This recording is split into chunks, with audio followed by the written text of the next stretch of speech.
Be working on some tying. So Castor hasn't tied before. He does know how to move off of rope pressure. He knows how to target the rope and target my hand, and we've worked on with that a little bit.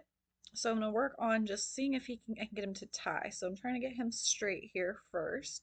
He has a habit of wanting to side pass up, and that's just kind of his default thing. So I want him to target my hand and stay straight so that he can kind of get in the tying position, really. I don't want him to pull and try to go to one side and then feel that pressure and get worried. So, but he does know how to move off of halter pressure. We did a lot of leading, so he knows how to do that. He knows how to back up and then come forward off of it. So that is important first. And I want him to touch that rope as well as like a little target is too. Like he stands there, he touches the rope with his nose and he targets it and stays there. So I'm starting by just like walking away. I probably should have come back a little bit earlier than that. I feel like I give Castor a little bit too much like credit. Like he is a good horse and he's really calm and curious. I feel like sometimes I'll take too big of a jump to the next thing.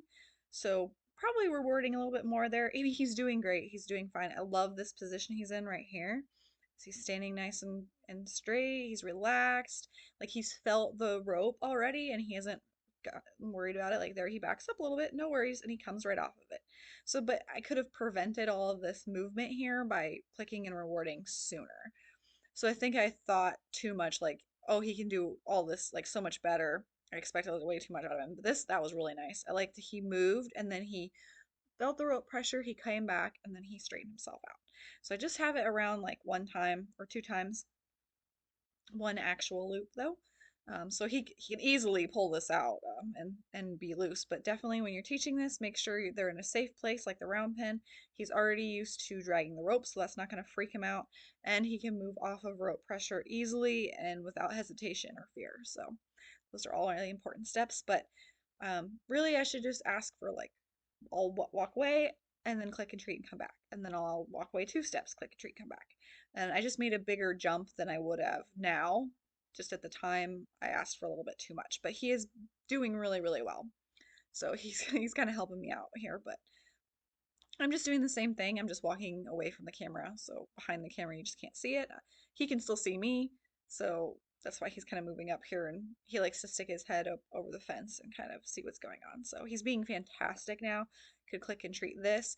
Kind of use those moments where they're chewing and relaxed to reward, like give you them that gives you an opportunity to reward that behavior that they're being relaxed already. Like here, perfect, could reward that. So again, I should have added in more clicks and more feeding because he's being fantastic right now. Like I want him to stand in this position and like target that rope, but my also goal was for him to feel that rope pressure a little bit and come away from it and off of it, and he did that wonderfully. So great first little tiny session. I mean, this is like less than 3 minutes that he was tied. Like he's super good. And I want to make sure I untie him and have kind of control of him before I go back into the pen. But I mean, just lots of rope desensitizing and make sure that he's cool with all that of it, the rope coming on and off the panel before you tie. But he did great.